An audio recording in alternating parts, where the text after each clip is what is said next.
Please let us know if you can. All right, now see if we have any audio coming through. Please tell me there's audio coming through. If not, YouTube can suck my asshole. It's funny because I've got on my Cleveland Moto page for streams. Okay. All right. You did it. It's kind of appropriate if that was what came through first. YouTube is saying. Be careful now. Okay, Steve. ClickUp is an Oh my all-in-one God. productivity software where you can manage everything and anything All right. related to your work, your documents. We're still your working on chats, this your setup. You could have an ad too. So All we're right. going to ask the listeners if anybody knows how to get in so we can check everything before we go live because I can do that. cannot find it. Yeah. All right. So headphones and then So we're good. where's the live one? Just right there. Okay. All right. There we go. Now we're ready. Okay, is anybody still on the old one? Simple question: is anybody still on the old live? Not I. All right. See, Not when I said the fly. I Okay. still get, I go right back to the old one whenever I click on If the you live. do, go in the chat and tell them to find us on the new podcast live. Well, it should say ended. It should. Yeah. But I was still on Thanks the for- old one for quite a while after. Thanks for Disney coming, started. everybody.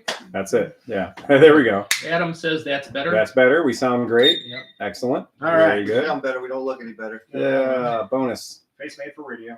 We're good. We're here. All right. What's up, brother fuckers? Yeah. That's us. That's what we do. All right. You guys ready to officially go live? All right. Or, What officially about- start the cast? I Did mean? we have a 480? Yeah. Okay. Let's do it. All right. And hey, we got numbers. Hey, welcome to Cleveland Moto Podcast number 486. Light 'em up, boys. And somebody once said, "Are you 486ing the baby?" And I said, "I'm 486ing the baby." So here we are. And Mark says, Yep. sounds good. Good, excellent, fantastic, beautiful, beautiful baby. Sounds like McElfresh got some delay going on his box, but Yeah, it's we're fine. live. We'll We're suffer. We'll suffer through it. We've been through more. Yes. We've been through more with less. I can always tell you that. It's winter. It's Cleveland. I know a lot of us aren't doing any riding. Anybody ride any motorcycles this week? Negative. Anyone? Nope. I rode my quad runner for about 40 minutes yesterday. Hey, all right. There you go. I spun donuts and ripped up the compound as much as I could. Perfect. I have an 8 a.m. appointment with my pond. 2 inches of snow. and how's the pond it's like looking, 38 Steve? out there right now. It- you know, right? It is amazing because like we had 4 days of Yeah. just cold with Cold. no snow. Right. So It's a sheet of glass. completely flat. It was 13 last night. Yeah. Yeah, was but it's cold. going to be 50 on Monday. Yeah, but tomorrow it's not. That's right. Yeah, Yeah, I that's want right. to get my donuts. In. Oh, you're going to get your donuts in? Oh, that ice is going to be super thin. Yeah. Yeah. Wear your life preserver. I will. You better strap a 2x4 to your ass. Yeah. Not in it like normal. Yeah, I have a sneaking suspicion you're going to have a very cold, very wet No, ass tomorrow. It's been frozen since last Monday. Oh, really? Oh yeah. Yeah. It's there. So you think it's 4 inches thick then? The lagoons least. out At of least. work, the lagoons out of work look like you could walk on. He stuck something in there and made sure it was 4 inches. Right. Exactly. If you fell down face first. Twice. Yeah. Twice. Yeah, that's it. To our Patreon members out there, thank you very much. Dr. Wobstaqua, we talked about last week, absolutely bringing the fun, bringing the thunder. Lorenzo G, bringing the thunder. We love that stuff. Bronze Cole, hats off, baby. Just $5 a month wasn't enough for him. He had to go to the fucking legend level. Oh shit. So Yeah. Bronze Cole, my friend, well played, sir. And now you get the jokes. Well played. Now you get the jokes. Yeah, that And is Tom's personal number. I've got one ready. That's right. So that's pretty amazing, man. Also, I got a really weird package in the mail the other day, and you know we're famous for sending Now, for random the- stuff out. Now, for the record, Mhm. Renee opens the packages, so whatever you put in there, make sure it's Renee appropriate. Oh, I don't think that's required at all. I'm just saying. No, I don't no, think not there's at a high all. level for Renee. That's true. Not even a little bit. Right? Yeah, you can't shock As her. sweet as Renee is, she's seen some shit. Well, she's been around. She's so been around Yes. film for really hard. Yes, I mean. Oh yeah, that's gonna scare her. Yeah, right. Yeah. Oh, no, I mean, No, it's not gonna scare her. I mean, That's don't send not. like elephant dung from the zoo. It- And again, we could use some fertilizer. Again. Again, Not not the first time. Ground the first time. It's an 18-inch rubber dick. Ooh, And it's got throw it on the poo pound. on it, you know. Throw it on the pound. That's not good. Yeah. I think we have a box for those. Another one. Come on, guys. Oh, look. It's going for the raffle prize for Pittsburgh. So that's one of those deals, and No. we got this box, and it Kenyon was. just sent $20 actually. I'm sorry? Mark Kenyon just sent $20 through YouTube. I didn't even know we could do that. Apparently you can. Oh And my he says- God. You see the comment? That's for clay pigeons. He's funding clay pigeon. That's a good fund right there, because we have been using podcast money to Yeah, I shoot. got the video up. Oh, you 1 did? minute before I got here. Oh I yeah. think you guys are gonna dig it. Oh, that is badass. I put a little time into this one. Good. Well, you do have a touch, man. You do have a certain. Can I just certain say, the touch. people listening, if you Yeah. haven't subscribed to the channel, I get like 90% of the people watching it aren't subscribed, but I'm Right. getting all these fucking views. I know. And I'm like, Yeah, can but I you just- can't get subscriptions. Yeah, I'm I've been just make the begging- Click. How hard is it to fucking click a button? I've been begging for 476 more subscribers for the past month. I got up 3 people. Yeah. 3 people. I've been begging for months But to try meanwhile, to crack. you look, and the views are there. Yeah. And it's like just not Oh subscribed. no, we had 6,000 downloads of our podcast last week, Yeah. and I can't get 476 people to subscribe to YouTube. I You know. know what? We're gonna Speaking of clay pigeons, when are we gonna get the video? He dumped it. Welcome to It's the up conversation, right Ken. now. What? Well, we're talking Oh, about it. can we pause the podcast so I can watch the video? You know it's a lane. I was paying attention to the phone. All right, guys, are you ready? Yeah. Okay, this is When you see this is this, the present. when you see this, Oh God. I don't want to do it. I want to make this big beautiful splash. I really want to make this big beautiful splash. Just don't hit the button. Don't hit the Okay, buttons. but I'm gonna do it. All right, here we go. Oh, let's just do it here. What the heck? Wow. Ah! That's taking all the pistachio. Okay, now that I got your Where attention, did this come from? I'm about to Yeah. tell you where it We've been came talking from. about this. Jeez, where you been? All Are we right. sponsored by pistachios? These are good. Apparently, we're sponsored by Eric Tolton. And Oh, Eric, that's, my man, which thank one's you so that? much. Oh, almond? It's got everything, guys. It's a party pack. But I'm going to ask you this: this is the Miss Emma rule. All right, the Miss Emma rule is if you're going to eat, don't eat the microphone. I'm Okay. eating the microphone. So put your fucking face, put your chewer away from the microphone, John is known for that. so we don't have to deal with all of your mouth Dude, you should open noises. an ASMR channel of you just chewing on shit. Right. Shut up, fucking sound guy. Yeah. Yeah, no, And I like the way that they did send us crunchy snacks. Yeah. Okay, are you guys ready? Yeah. All right. Greetings, Cleveland Moto Podcast. I just wanted to raise a beer and give you the Jeremiah Johnson GIF nod for putting out an excellent podcast. About 3 years ago, I had an apartment 5 minutes away from work, so I am a bit of a noob to the whole podcast platform. But now that I have an hour commute each way, podcasts have been a godsend. All I can say is at 59 years of age, I am definitely in your peer group. You guys do an exceptional job covering all things motorcycles. I have lived in metro Atlanta, Georgia, more or less since 1981. That's something. I am a European luxury car automotive technician Nice. with 41 years of automotive experience. Wow. Nice. One brand continuously since 1996 at a dealership capacity. The brand is not important. So he says. That's a guy who wants to keep his job. Right. Yeah. All right. The brand is not important. European describes enough. Lots of black plastic parts under the hood these days, and HV battery cell modules for the cherry on top. All right. BMW. I get into wrenching cars because I was told by a Yamaha dealer tech, 2-stroke cylinder porting guru, don't wrench on bikes for a living when I was only 15 years old. Oh, you met Dean. I was just thinking the exact same things from that part of the world. A 2-stroke guru. Yeah, okay, I got you. In the end, I don't think I made the right choice one way or the other. I should have continued college or gone into the military. I should have opened my own car repair shop 20 years ago. Woulda, coulda, shoulda.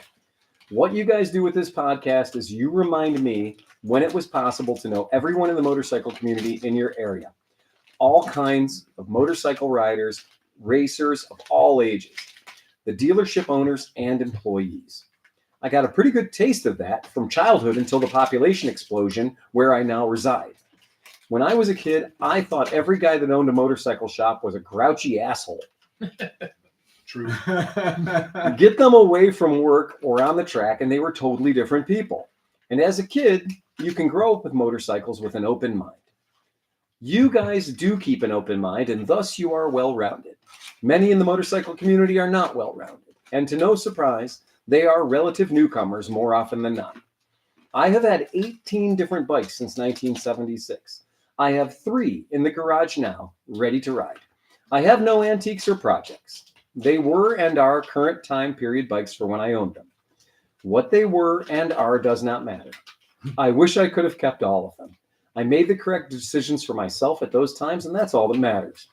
My 2 cents is now your $20.02 per month. You can throw the pennies at Pennington for me. He has gotten better about blurting out shit to his credit. Ride safe and ride like a bat out of hell. Eric Tolton. This guy's awesome. Attaboy, Eric. That's a letter. That's a fucking great letter. And when we get great letters, we like to read them out on the podcast because, again, that's what we're about. We're about people riding You motorcycles. had me at snacks. Well, that's great. But on top of that, though, I'm sensing that a lot of our listeners are fairly intelligent folks. I want to know how long it took Eric to I'm get all the digging snacks out of the I don't know. Sleeping machine was at the dealership where he works. They like to hear how the other half lives. But I would like to remind people that a giant Costco box showed up at my house, at the garage, at the shop. So a box shows up at the shop. It says Costco on the side. I'm like, what, Renee? What did you get us into?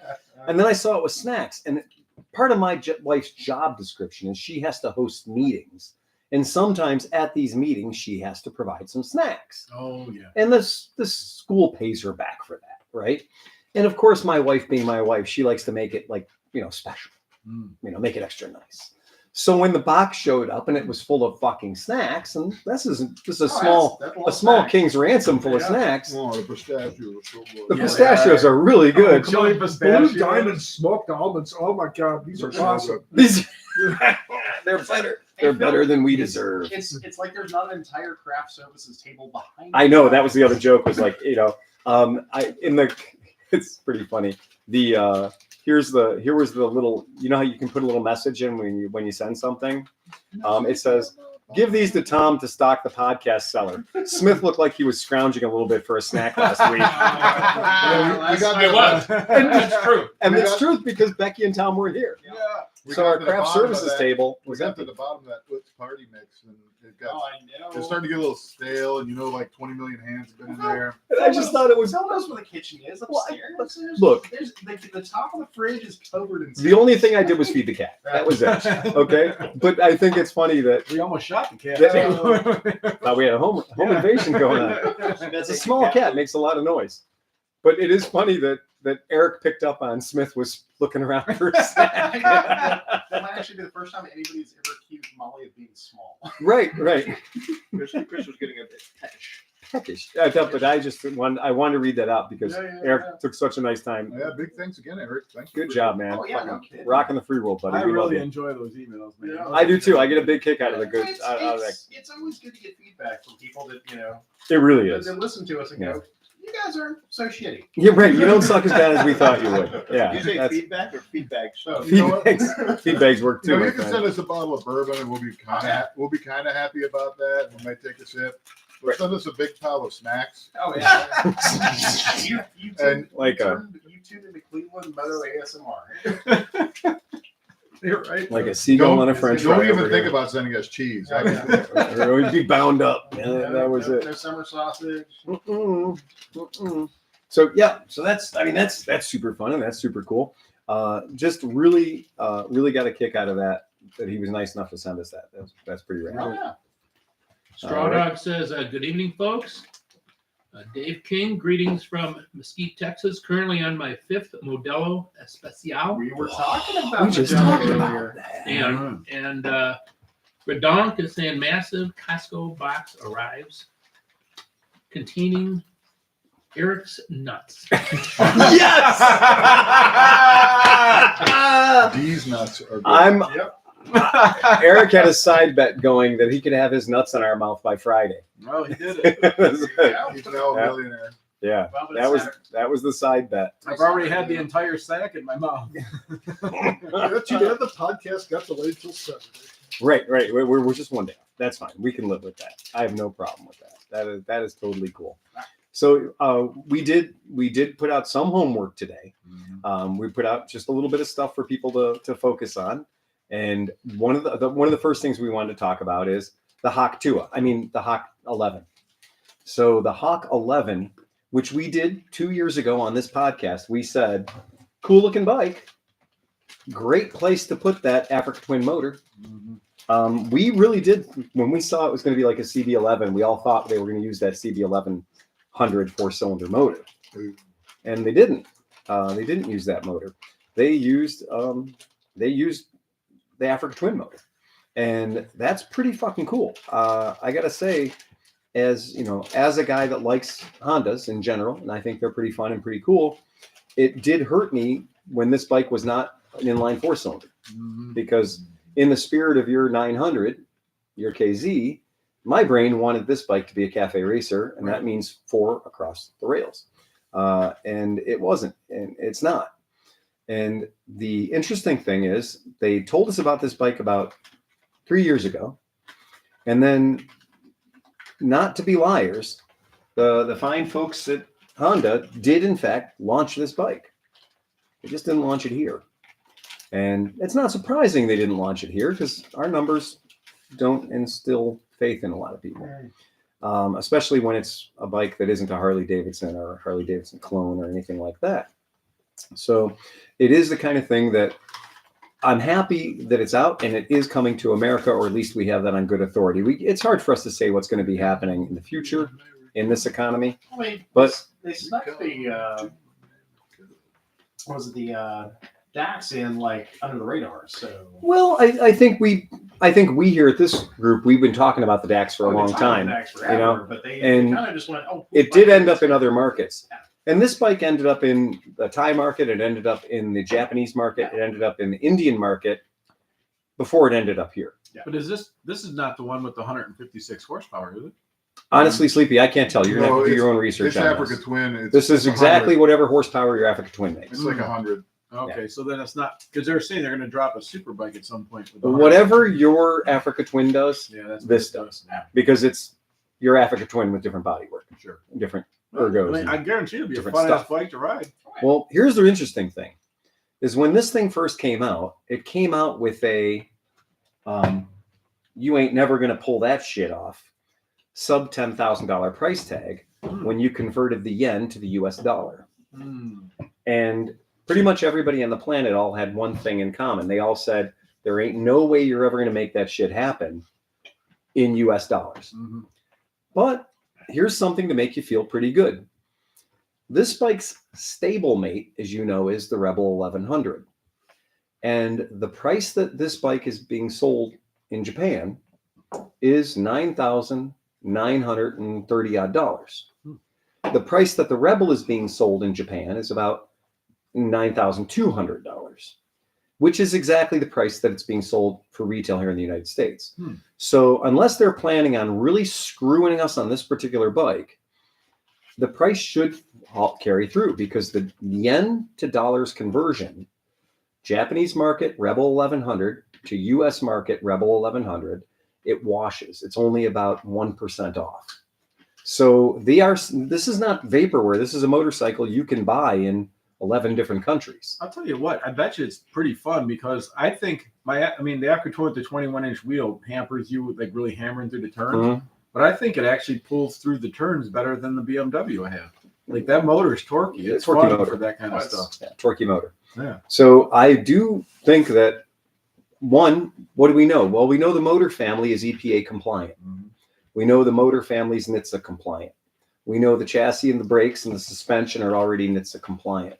And this is a bike that the Africa Twin and the Rebel 11 both sell in the United States with no problem. I have a question. Yeah. So if you have the Africa Twin motor, it's compliant, and it was the 1000cc version, can you then punch it out? Or do you have to get the Africa Twin, is the Africa Twin 108 too?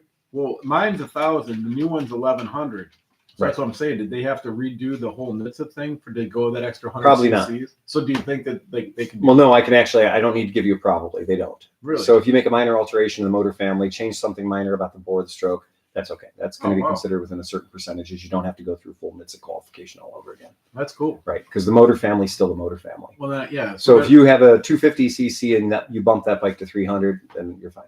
So I bet you they changed something a little bit just to change the performance. Like Well, I mean, this is, we always joke. It's, the Africa Twin is probably tuned for bottom end, probably tuned for torque sure. on the bottom end. This might be tuned for You giggle talking to factor him, Chris? at 10,000, right?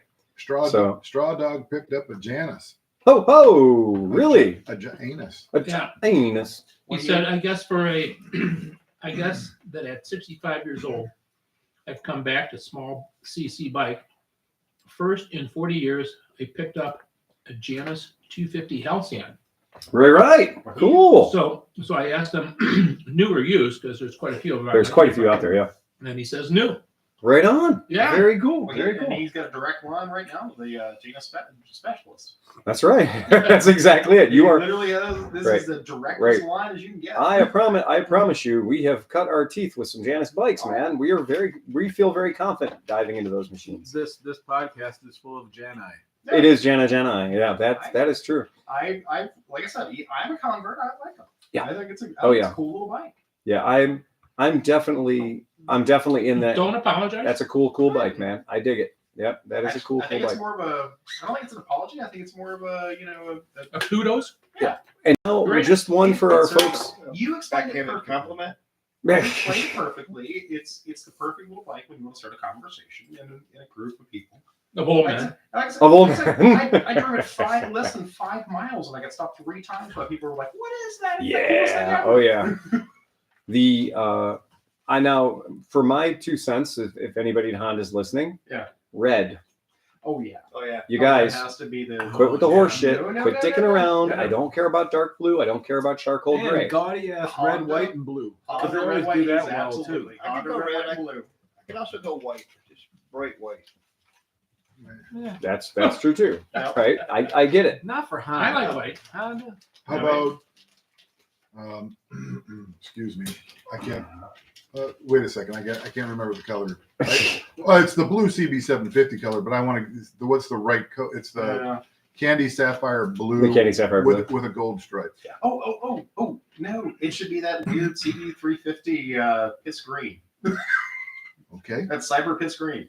What's that? That Oh, weird you, CB350. it's no, Tom. The color's called Benelli TNT 135 green. Ah. We all know the No, color. that's No, that's That's called too bright. Kawasaki Versys green. Oh, Kawasaki. No, that weird metallic Honda green they had that was like literally like cyber piss green. You are correct. There were some of those. That was the 550. though, Or wasn't it? gold. Now the CB354 came out. Yeah. Okay. Well, it doesn't matter because this is the color it should be. Ugh. So we're not going to If get you're lost talking in about it. 354, That's the color I it like should that. be. I like Everyone that. else can just. Well, the black should be blue in the front, though. Right. And the rims should be Fuck that fucking up. gold. So, Yeah. all What the right. fuck? right? What's wrong with that? This is workable. Yeah, I don't mind that. I take that. You said That's red, good. I said white. I mean, bam, that's it. Right That's it there. right there, man. Yeah. Biggity bam. Yeah. That, That tickles all the right spots. I understand what you're doing, and you're going to make us buy the wrong color for the first 2 years. And then you're going to make the color correct to convince people that didn't like it on the first go round how correct it was. Because what they're doing is they're emulating the 1983 Bull d'Ors, Yeah. the CB1100Fs, and all that stuff. Eventually blue and silver. They made those too. Yeah, they made those too. Yeah. But, They would if put red forks on the very simple rule is if it's going to be Honda race team, then it should be red and white, right? And every time I see a Moto Guzzi V85 TT, I just want it to look like a pack of Marlboro cigarettes, it.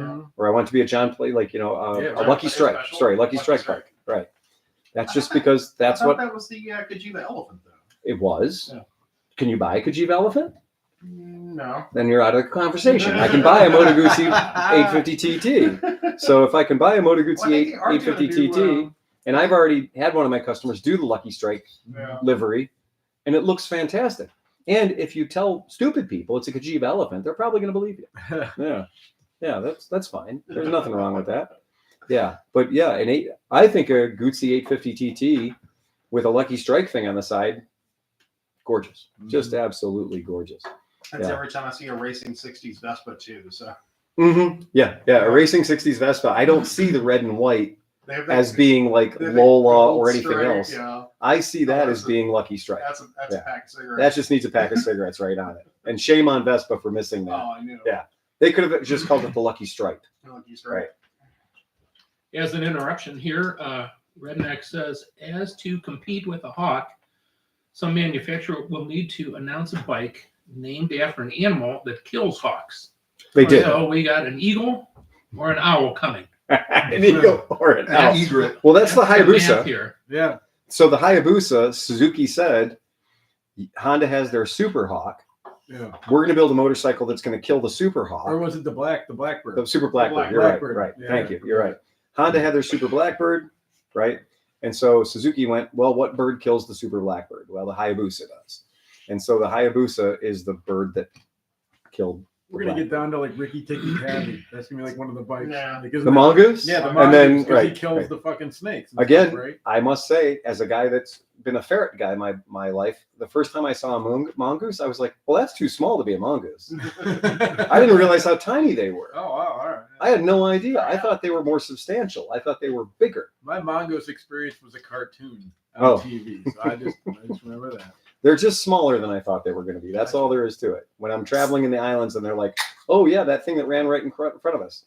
I was like, you mean that underfed chipmunk? Because no, that's a mongoose. I was like, no, that's not a mongoose.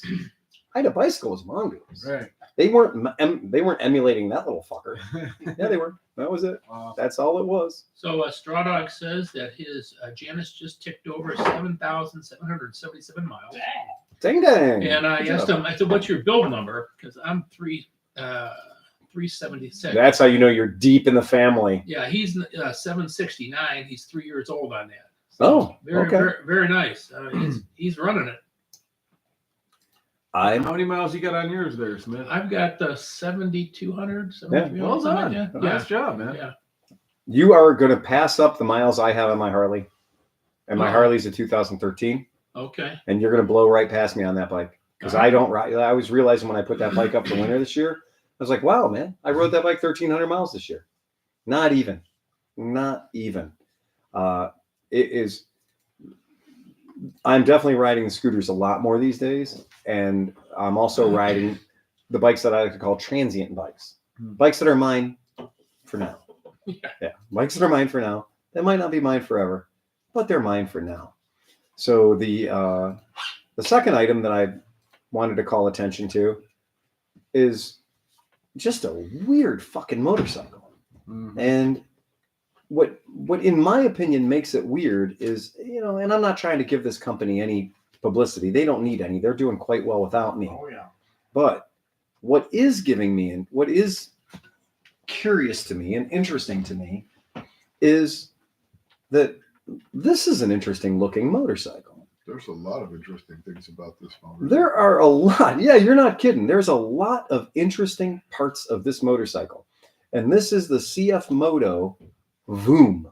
It's got two round headlights. VOOM.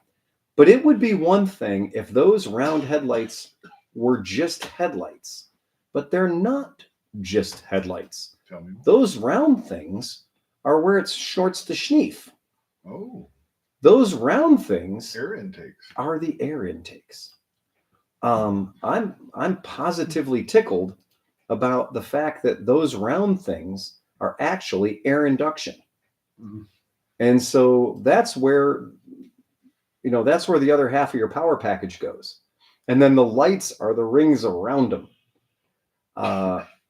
Bizarre, How does man. that work? Just, I have no freaking It's- idea. Projector LEDs, man. Projector You can do LEDs anything you or want with them. something, but You know, I'm thinking, no, you know what it is? It's the big giant thing under the lights. Oh yeah. Oh, that's a headlight. The big thing under the lights is the light. So I the mean- headlight is the thing that looks like it's going, eh. You know what sucks? It's like they kind of were like, okay, guys, we've been hearing all these guys saying they want a throwback bike, Right. and then they fucked it all So up. yeah, that weird bump on the Yeah. passenger set. Oh no, the passenger seat to me, Weird. It's offensive. it's Does that flip a up? solid That is- 7 that is inches my higher question. than the driver's seat. Now, Well, it's a since I'll never cooler. have a passenger on the back of the bike, it doesn't matter. No, but it's a cooler. It has to be. Something happens with that. So- That's the so- cooler. So It Phil, has to be a cooler. It can't be. so Phil, I have That flips out for a second pass. second master. but okay, Phil, I'm gonna pose something. To Okay, you. all right. I'm paying attention. 20 years ago, when the CF Moto fashion was all the rage, did you think 20 years ago we would be talking about CF Moto as a real No, I- manufacturer? Absolutely not. No, but Absolutely not. But let's look at this for a second. So, like, they have the tubes like an FZR 600 or an early ZX7. Uh-huh. So they kind of bring that in as a thing. Yep. Then they have the dual headlight, but not really. Right. Then they put a muffler back, like an old school muffler on it. I actually love where they put the muffler. Yeah, that's not bad. I It's back love to, where they where a put the muffler muffler. should be. There's some interesting. I love that. I think they just wheels look nailed cool. that one. Yeah, I the like tail the- is just terrible. That is, yeah. What is that thing where your pointer is on? Is that like a thing that you buy at the auto parts store to give yourself, the fake fender vent things? Let's look at it real Chrysler, closer. the M300 Yeah, bar. they just put a little piece of plastic chrome right there. I cannot tell you, but what I can tell you is holes in a Buick. Yeah. I don't hate this. There's enough retro happening there that I'm like, oh yeah, I like that. The colors. And I know that the headlights aren't headlights. I know they're air intakes because I can see the giant tubes going in to the airbox. Yeah.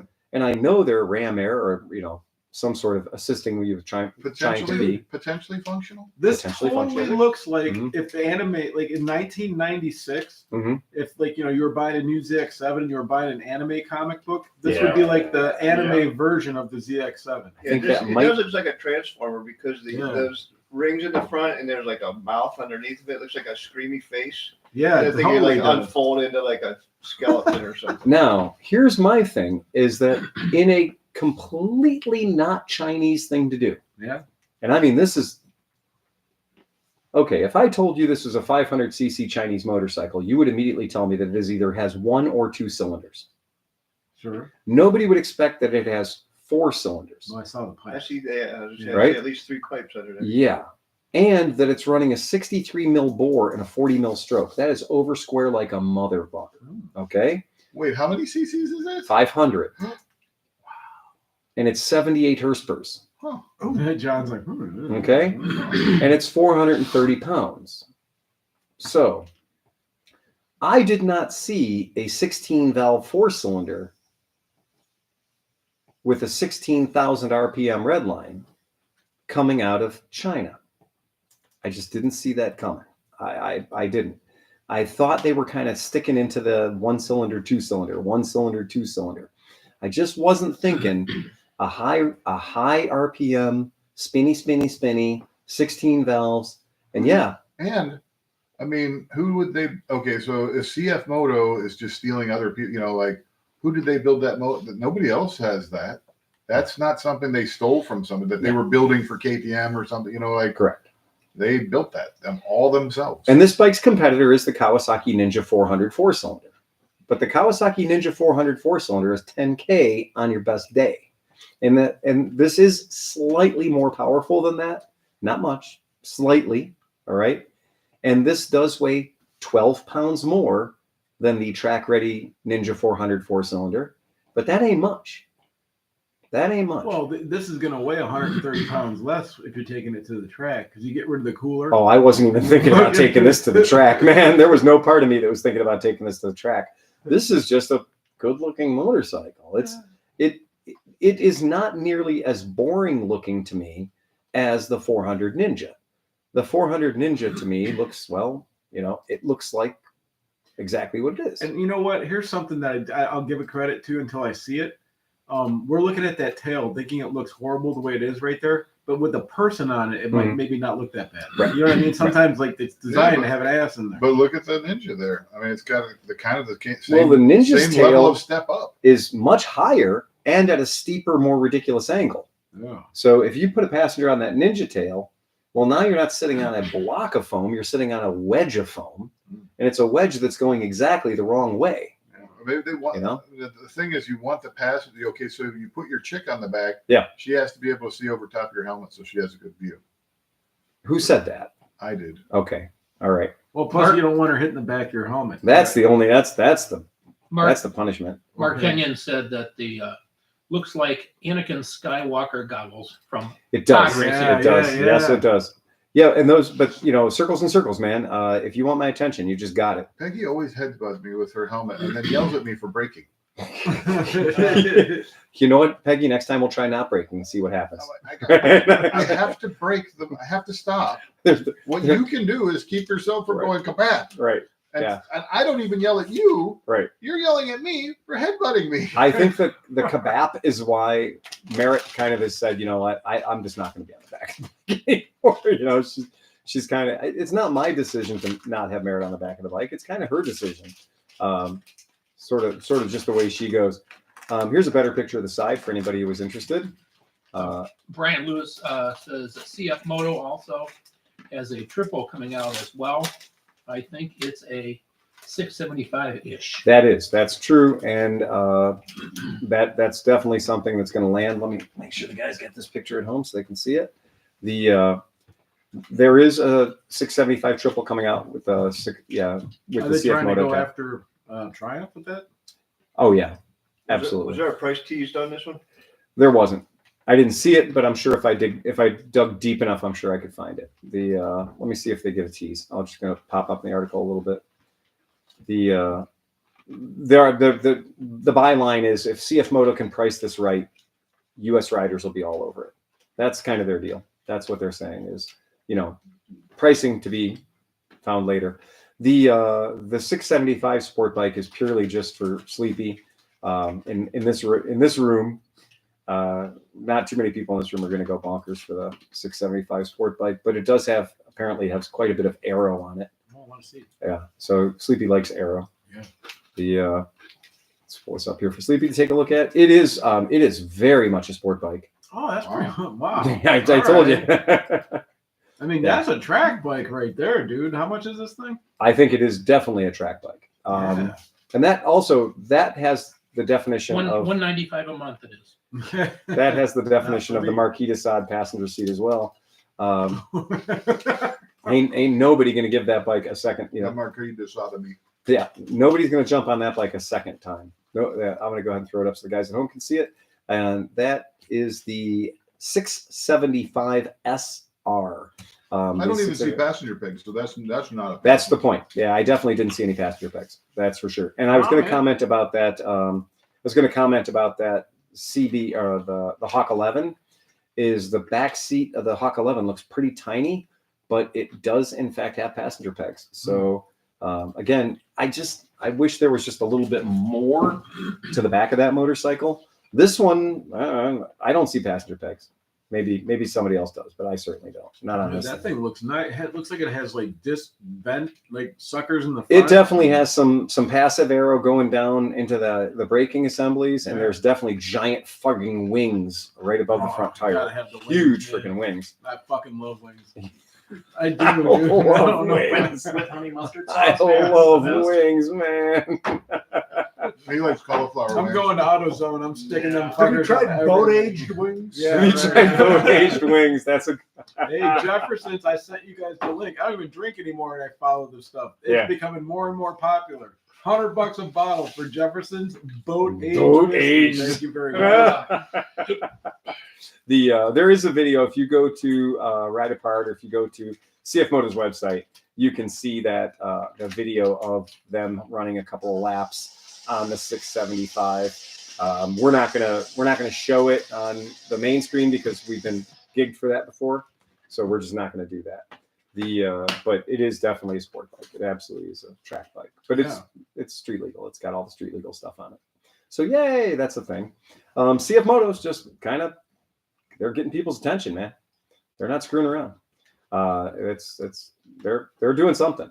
So I'm starting to have to, it hurts me to say how cool that Chinese bike looks. Let me say, it still does. Transistorized radios will never catch up. Exactly. Yeah. With everything that happened this week with the furthering of KTM, what do you think about how much more do you think CF Moto is going to get involved now that KTM is like publicly struggling again? I don't know, man. I don't know. It's that's been the back and forth. This week, the past 2 weeks, I've heard stories about how Perrier is doing this just as a financial restructuring, and he's got billions of dollars in the bank, and he doesn't need to go into any sort of chapter bankruptcy. He can afford to not do it, but he's going to do it because it's a safety net and it's a great way for him to distance himself from some of his financial responsibilities as he changes the shape of KTM into something that's more profit-based as opposed to racing and passion-based, because racing's really, really expensive. So this is called enshittification. That's Which has become a thing. that is definitely a thing. And Yeah. so you might as well go and buy a CF Moto rather than a KTM at this point. Well, again, we were talking about the They did it to themselves. the CF Moto Adventure 650 that's now $4,299 at our local CF Moto dealer. I said again, $4,299 for a 650cc So motorcycle. you literally can ride this thing for 2 years, and you probably can, and throw it into the local ditch. Perhaps, And yeah, be okay. yeah. But that thing is like, if that's not the experience you want to have with a motorcycle, go get yourself a Versys 650. Yeah. Right? You know, and buy a 3-year-old Versys 650, and you can keep it for 15 years and get sick of looking at it, Or and sell it to somebody else still perfectly running any with of these around 70,000 miles on 650 will get 1,100 billion miles. Oh, yes, by all means. Yes. Absolutely. And that's that difference. And it's challenging because it is like, oh, this is very tempting, you know. But I just don't know if I want to be there. I don't want it to be, well, you know, all the best motorcycles in America come from China. This is one of those things is like somebody out there has to be doing high mileage. Pete, how do you feel about doing high mileage testing of Chinese adventure? I mean, because we have the one from Pete's brother. Let me ask you this, Phil. This is no way getting political. I'm not trying to bring politics into this. But considering that the tariff situation is a real thing that we might be dealing with, how much is that going to dig into? I can pause you on that. I can help you with that. Yeah. A guy who, like him or hate him, has been known to lie about something. Mhm. Okay. He says a lot of things. That's the point. Says a lot of things to make the cameras point at him, and he says things. So he says things, the camera points at him. Sometimes those things turn out to be true. The vast majority of time, they turn out to be not true. I think also sometimes it's ripening up the negotiations. Of course it is. Yeah. That's exactly it. But here's what I can promise you. The 25% Canadian tariff is part of the bread in the sandwich. The 25% Mexican tariff is the other part of the bread in the sandwich. What was the meat in the middle of the sandwich that he was talking about? 10% for China. You guys don't realize it, or maybe you do, and you just haven't said anything because you want to make me look stupid. But we've been living with a 10% tariff on Chinese motorcycles for the past 4 years. Yes, we have. I know. I sell them at my shop. I pay that tariff. Every time I buy a Royal Alloy, every time I buy a genuine Rattler 200cc, every time I buy a genuine G400C, I am paying a 10% tariff to the manufacturer. The manufacturer paid a 10% tariff to pick it up at the dock. He's passing that price along to me, and I promise you all, I am passing it along to you. Right. Because every manufacturer that sells me the device that came from China is charging me a 10% tariff. And if you don't think that tariff is another word for tax, then you need to come and hang out at my shop for a week. And go into my shop and read the price sheet on the front of any of those Chinese bikes that says freight $500, assembly $240, tariff, whatever the fucking tariff is. Well, and I put the tariff on a line item on the sheet because that's what they want you to do. They want you to give the consumer the option to buy something that is not tariffed. Well, the thing about tariffs is, like you say, it's a tax. When they Absolutely collect the tariff, where does it go? To government. To the government. It Correct. doesn't go to, okay, we're collecting a 10% tariff on Chinese motorcycles. We're going to take that 10% tariff and we're going to give it to American companies who are manufacturing motorcycles to actually help them. To retraining programs. We're just going to try to punish the Chinese, but we're going to take all the profit out of that. Well, it's the idea of this disincentivizing buying something that isn't produced by an American company that doesn't exist anymore. Yeah, but you could have the double effect of not only are you disincentivizing Chinese motorcycles, you're helping prop up American motorcycles. I have But one there simple are task no for you right American now. motorcycles. Leave my shop today and go buy an American-made toaster. And Or when you washing bought, machine or when you- microwave or anything there's a else. separate tax on washing machines. Buy an American-made toaster. And when you found that American-made toaster and you make the decision to buy that American-made toaster, you will have dodged the 10% tariff. Yep. You will have saved the $3. If you think that that tariff on that toaster is going to be enough to make you say, no, darling, I'm not going to buy the $49 toaster, the American-made toaster is $397. We're going to buy the American-made toaster for $397 because I do not want to pay that $4 tariff. And if you tell me that that's going to work and consumers going to do that, I'm going to laugh at you hard. Honey, gonna we're laugh just at going you to fix super the hard. old one. Well, that's the best thing. That is the, and then you know what? That would be my answer if it ever could be. Merritt has taken to getting her clothing repaired and employing the services of a North Olmsted Romanian-born tailor. Yeah. And so she takes her clothes in there, and when her clothes are, when the elastic's blown out in her skirt or whatever, she's been doing that. She took a pair of her slippers in and had her slippers mended. So she didn't want to contribute to this, decycling, this, throw it away. Well, where the fuck is away, right? So Merritt's decided, Oberlin, Ohio. right? The Well, highest point in Oberlin. I was going to say Oberlin Mountain. BFI. Yeah, Oberlin Mountain. And we have one of those in Avon Lake too. And Merritt's kind of putting her money where her mouth is and saying she's not going to buy any new clothes if she can keep fixing her old ones. That doesn't surprise me one bit. It doesn't if you know her. So the Yeah. answer to your question Yeah. is the Polytron toaster The Polytron toaster. at $285. Well, that's competitive with the one I saw at Walmart. Right, at $13. Right. For $39 or whatever, right?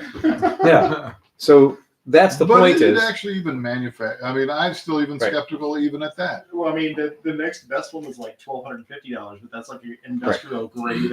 and we learned when we were doing our I Dare You to Buy Your Shit in America podcast Yep. 10 years ago, the only helmet that we could find that was made in America was only made in America to satisfy law enforcement contracts and Yep. fire department contracts that said that their items had to be made in America. And they had a guaranteed lock that they were going to sell 2,000 helmets Well, next this year. But those helmets were $750 for a shorty. Yeah. Now, if you say, I'm going to spend the $750 because I don't want to pay the 10% tariff on the $49 Chinese helmet, well, then you're a better consumer than I am, Gunga Din, because I'm not going to fucking do that. I'm not going to spend $750 for a helmet I'm going to be able to wear for 5 years, tops, and it's a shorty, right? It's a shorty cop helmet. So I think that tariff is only doing one thing, and that is saying you're going to buy the Chinese products anyway, because there are no American products that compete with it at a 10% delta. So if there's not a similar choice for you to go to, you're still going to buy the Chinese product. You're going to spend an extra 10% for it, and that 10% is going to go into the pocket of the people who need it the very most, the U.S. government, Well, because we don't build enough F-35s. We do need another Gerald Ford float down in the Gulf. So that's my idea. That's my take on it. So it's an You don't think it's going to hurt anyone? what's that? Oh, it's gonna hurt. It's gonna I'm hurt. saying, but it's not as bad. Okay. Well, It's whatever taxes you're paying Continuation. Sleepy now. Yeah. You've been paying a 10% tax Yeah. on motorcycles. You just weren't aware of it because when the new cycle came out and guys like me started charging you an extra 10% on the motorcycles, because we've all been doing it. I can tell you every time I pay an invoice for the bikes I order from Genuine, there's a tariff on there. And that tariff has been around for more than a few years. All those G400Cs had tariffs on them, right? And so it's just a continuation of that. And it is not helping make people go, you know what, I was going to buy that G400C, but that tariff, I'm going to buy that Harley now. Gotcha.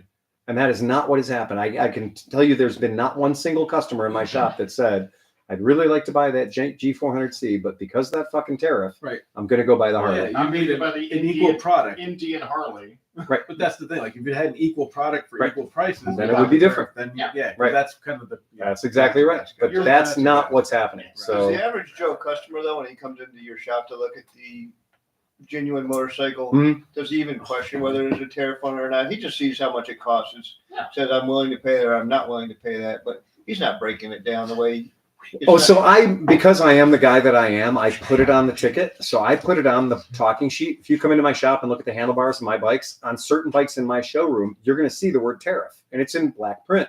It's not small. I'm not hiding it with little asterisks that points around to the back. The point is, if my manufacturers are forcing me to charge you that, then I'm going to throw it back on them and say, hey, pal, because that tariff wasn't designed to fuck me. It's a pass-through. Okay? You're not going to find a retailer that's going to go, well, there's a 10 or 25% tariff on washing machines. I guess we're just going to eat 25% of our profit margin. Best Buy or Home Depot didn't eat 25% of their margin when there's a 25% tariff on washing machines. No, what they did was they raised the price of their washing machines 25%. So it's a pass-through.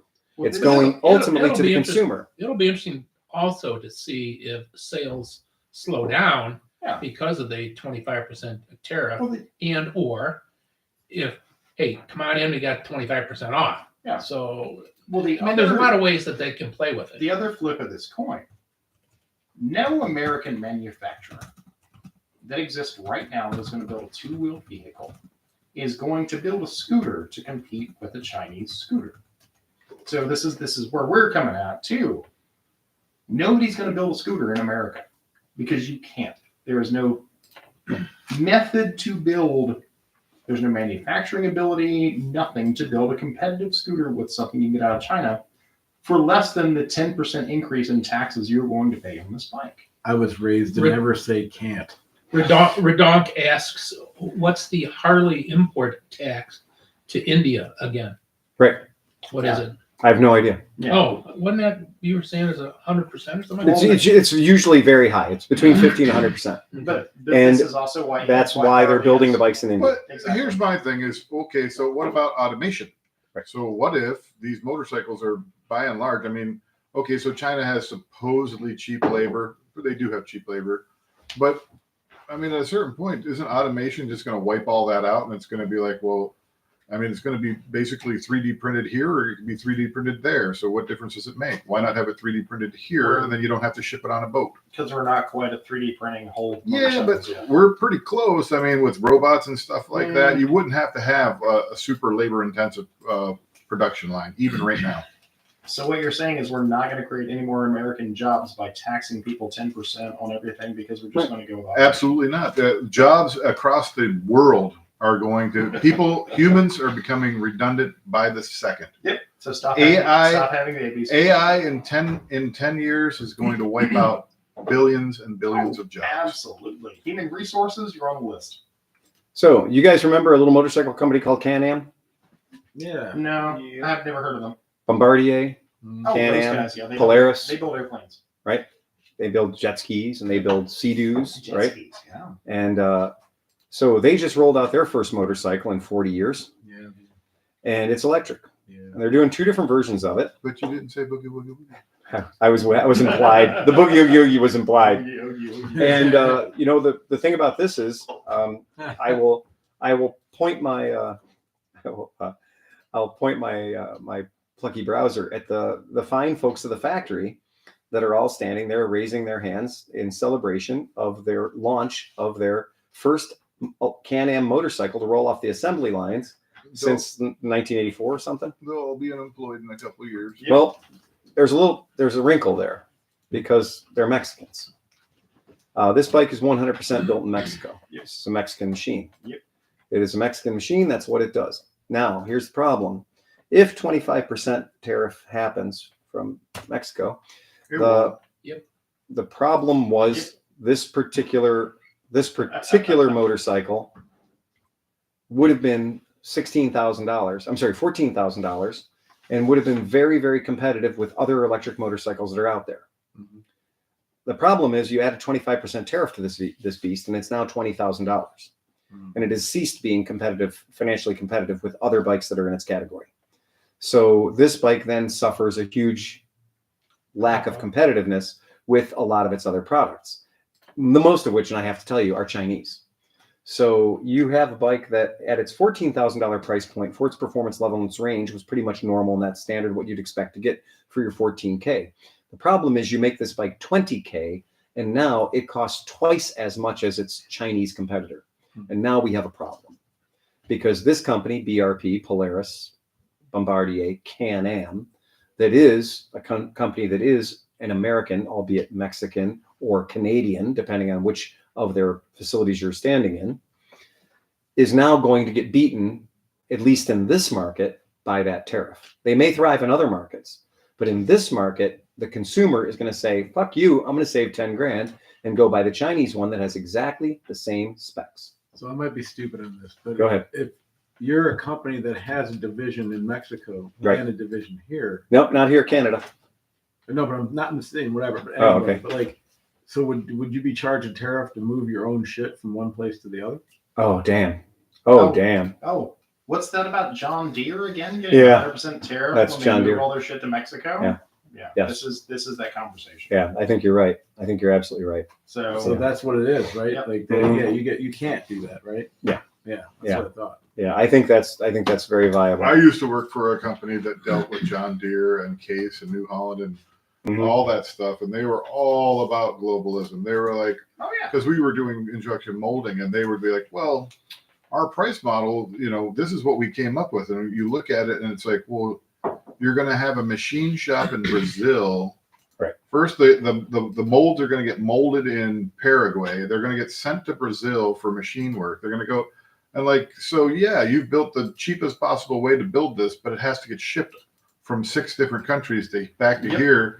And then we mold it, and it's like, And then can you imagine if there was like a and then error? and then it gets here and you start molding it and you're like, oh, it's not right. It has to Yeah. get sent back to Brazil to get reworked. Yeah. And then that's when they're like, well, is there a local machine shop that can do the work? And they're like, yeah, there was, but now they're out of business because you sent the business to Brazil. Yeah. So right now, this tariff and this 25% tariff in this, we're talking about it because that was the intention. The intention was to say something bombastic and make people talk about it. And we are doing that. We're talking about it right We now. are. I'm also calling attention. I think it's kind of cool that Can-Am built a kick-ass electric motorcycle. So, Yeah. for what it's worth, I think that's pretty neat. Any manufacturer, any legacy manufacturer is going to build an electric bike that's going to catch on. It could be, Well, should be, can. The pictures you just brought up now Mhm. look 1,000 times better than the other one. The other one looked like a little mini bicycle thing, but that one that you showed before this dirt bike one, that looked like a real bike. It is a real bike. Yeah, that looks nice. It's full scale. Yeah. That's Okay. full scale. That setup. Because as much as It doesn't have a passenger seat though. I have to tell you, that's one of my fucking pain in the dicks about this motorcycle. Is it's it runs 17-inch wheels. It's it's normal in that way. It's not a partial scale. It's not like the Land or it's not like the Super 73 or some of the small, basically glorified mini bike size bikes. This is a full size machine, but and that's good that there's options out there because the Zero full size machine, you get into the Zero full size machine, you're staring at 20K, right? You're looking at 20K. And even if you get into like the one Hofford had, the FX, FXS or FXE on those bikes, Still has. right? You're looking at 12K. You're looking at 12, and that's essentially a dirt bike or a supermo that's going to give you tops 75 to 80 mile range, and an 88 mile an hour top speed. That's where this is. That's where the price point is on this, or that's where the range is on this. It's a good. I mean, it's got the right stuff. It's definitely got the right stuff, but it's going to hurt it a lot if it costs $4,000 more. I don't think anybody would walk right out and buy one. Because you're spending an extra $4,000 on nothing, just a tariff. Hey, Big Ben asked, does the secret hotline number still work? It does. If he has it, then it does still work. It's still functioning. So, and if he doesn't have it, he can contact me. He can send me a message. You can send it to clevelandmoto@gmail.com, and I'll make sure you get that number. We did change that number, but if you text me on that number, it will work, Ben. That hotline number is alive and well. Yep. None of this would matter if Mhm. we hadn't spent the past 40 years disassembling American manufacturing. Well, and somebody said it was going to hurt. Someday this is going to hurt you. John Stossel, The Fleecing of America. Right. 30 years ago. Yeah. Somebody said this is going to hurt you. When this lands, it's going to hurt. Was that 2020 or whatever? John Stossel. Well, I mean, Yeah, Ross I remember Perot that. basically said "giant sucking sound." Giant sucking Now sound we're was the here. quote. that was the big quote. That was the Now quote of the day. Now Yeah. it all sucks. All right. So who likes knobby tires? I do. I do. I like knobby tires. I think knobby tires are Best- super fun and Best interesting. thing I ever put on my buddy. I like knobby tires, and I like that knobby tire. and I also like Continental. So it gave me great concern. It gave me great concern when Continental had a bit of a problem with their TKC 80s and made a pretty big recall a little while ago. And nobody wants to hear that their tires are getting recalled. But I will say that I love that news myself. What's that? I love that news. Yeah, because certain people figured out a way to game that system. I cornered the market on used TKC 80s. Takeoffs. I was getting them Craigslist. You're calling every dealer in the area, asking if they got any TKC 80s in their pile. Yes. Can I come and raid your dead tire pile and just count on there being some TKC 80s in there? So I didn't buy a tire for like 2 seasons. Now that all the blood's dry, Pete, can you explain to people at home what we're talking about? So the TKC 80, which is a stalwart of the adventure riding world, it's one of the OG tires. It was a for DOT. sure. It's basically a DOT knobby. It is, yeah, and I would have had to tell you, it is. You look at this thing and you're like, how can that be DOT? It's just a strikingly knobby tire. And it performed admirably well on the road. I mean, you're not going to like ride it like a super bike or anything, but they do grip on the road and they do decent enough off road. And it's the perfect balance of a tire at the cost of longevity. I never got more than, I think I might have got 3,500 out of a rear one time, but usually they were gone by 2,500. But if I'm going on a BDR type trip, I'll spoon on a brand new pair of them before I leave, and they do well. Getting to the trail, on the trail, getting home. Yeah. And we took a set of these tires and completely put them on the wrong motorcycle.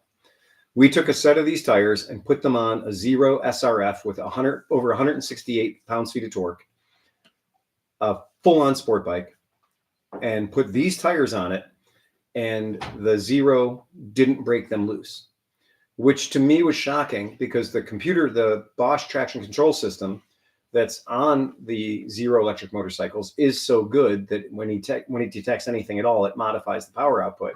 So I was thinking, okay, well, the Bosch stability control system is doing its job very well. So what's happening is I'm not feeling the loss of traction. I'm not feeling the slip, but it's going to be costing me in 0 to 60 times, right? And so I did the test. I posted up in the video. You can go watch the video. But even with the TKC 80s on the bike still went from 0 to 60 in 2.9 seconds on the tarmac. So that means the TKC 80s were doing their job. And they weren't acting like knobby tires. They were acting like motorcycle tires. And I've had these on several bikes, and they are amazing. And what Pete says, though, is absolutely true, is you're going to get half the lifespan on this tire of any normal non-open block knobby tire that you're running. But they are aggressive. Well, what they did was they fixed them.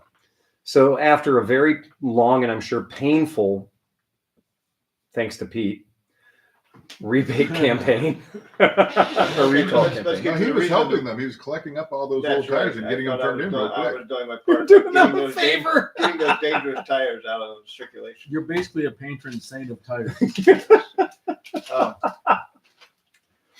So they did have a recall because some of the knobs were developing cracks. And this was a self-imposed recall. It wasn't something that... No DOT or NHTSA got involved. This was Correct. purely them, just Yeah. quality control. And it was only certain sizes. It was. But they have revamped the compounds now, and they're coming out with Essentially a PKC 80 Hmm. 2.0 version. They sure are. After about 35 years, I think. Yeah, I was going to say the longest running tire of its style. There's been many people come and go. I mean, Mitas, there's been so many different tires that have come out and said, look at us, we're an open block adventure bike tire. And meanwhile, TKC 80's just been sitting over there going like, yeah, we did that 20 years ago, man. Shinko makes a copy of this tire. Yes, they do. I think Kenda makes a copy of this tire. Mhm. I've tried a couple of those too, and they're, I don't know. Well, I can tell you my personal experience was I put those Kendas on one of my bikes, rode it 10 miles, was terrified of the lack of dry tarmac grip, and immediately brought the bike back and took them off which one? for the Kendas. there was a Duro. I still have those on my KLR Great. 650, and Yeah. there are times when I'm like, did the rear end just break loose a little bit? Like I'm like, these things are, and when I've had them in any kind of mud, it was Sure. like, no, Right. don't do that.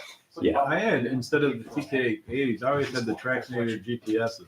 Correct. Those were really Yeah, good. those are Is that a Mitas? It's Moto Z. No. Oh, that's Moto Z, yeah. Motos, Yeah, Motas. Yeah. But I Okay. mean, I got those. I would get 6,000 miles out of those, though. Right. That's why I like them. It's the same thing with the 80s. You just get I think that the TKC 80's rubber compound is so fucking soft that it makes this bike confidence inspiring.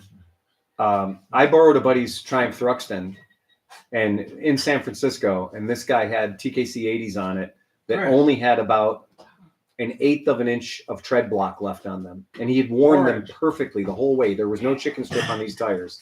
And so I knew he wasn't afraid to lean the bike over because he had even wear the entire way across the tire. And he handed me the keys and he's like, go. Piece of chocolate. Go have fun, tear it up. You can't hurt this bike. Take that.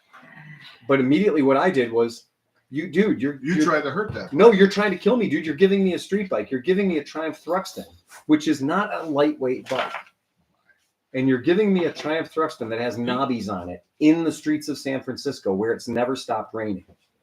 And I thought he was legitimately trying to hurt me. And the bike had, the bike was a battle-worthy bike. It's a bike that's seen some shit. And I took that thing out, and after 2 hours of getting used to it, I was hanging that bike all over the place. And those were on TKC 80s that anybody else would call worn out. They were down to, the blocks were only about an 1/8 of an inch high. Well, once their blocks are completely gone, then it gets really It was not a slick. It was still not a slick, but it was still a TKC 80. And this particular guy is the guy that like he was like, oh no, these are great tires. I've been putting these on for 20 years. These things are amazing. If I had my druthers, if price were no object, Right. That's the only tire I would run. Yeah, and good for them. So what they've done is they've reinforced the sidewall on the thing. They've changed the design of the block a little bit to make the blocks less likely to peel apart. Pete, did you hear the Continental guy that said the only reason we're seeing the block separation is because the motorcycles now, like the BMW 1300, have so much torque and so much power that they're putting so much stress on the knobs on hot pavement. I did not hear that. Yeah, it was a pretty decent Continental video that they posted. So I can tell you, I had block separation on the front tire of my F800, Oh, you and did? it wasn't getting that. Obviously, it was a front. Yeah, It it's just wasn't getting braking. that hot, right? It's just doing braking work. That's interesting. So I did not experience that on the sizes I was running. I did notice that in their new launch of the new sizes, they do not have a size that I'm particularly fond of, which is the 17-inch. Because Forthcoming. I think they should by the second half of next year. oh really? Yeah. Okay, I was a little nervous about that. I was thought too. okay, I thought they killed off the 17. So I'm happy to hear that it is planning. They are planning to bring it out because I agree. This is the one, especially if I'm not paying for them. This is my favorite tire in the world. But what does TKC stand for? It's a good question. I don't know. I have no idea. I don't know that I've ever Total Control Continental and the extra K's for cool. Yeah. Hey, Straw Dog says my Shinko 244 knobbies have almost 8,000 on front and rear. That didn't you get crazy mileage out of your Shinkos? Yeah. You got crazy mileage. 75, right? The Shinko 244 and not the Golden Boy. I would say Golden Boy on it sometimes. That's a completely different tire. Yeah. Redonk says my local shop won't service Shinko. Nope. Golden Boy is like the low end of Shinko. We used to joke all the time I love when Golden Shinko was brand new and they still had the Golden Boy on the side of a lot of their scooter tires. Yeah. We were like, dude, your tire says Golden Boy on the side. It was like, come on, really? Hey Phil. You're gonna mount up the Golden Boy? You know what I really A miss? handsome lad? You know what I really miss? Ah. The Savacrons Yeah. with the reflective. Yeah. I stripes still have on some the at the side. shop.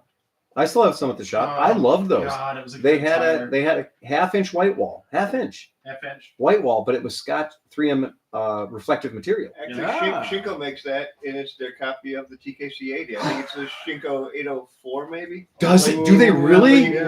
But Challenge accepted. Oh, it was the best tire. You can get it ever. either with or without the reflective. I love Oh, it. the reflective was a great And then idea. the 7, I've had the Shinko 705s. Those are good. I think that's what's on my Africa Twin right now that I'm going to be changing soon. I love that idea. 705s are The pretty good, reflective stripe that Oh. Shinko put on those things, you could see it 17 miles away. and it looked cool. Look, your bike looked like a Tron light cycle. When you're going down the road, wow, it looked sharp. Oh yeah. It looked neat.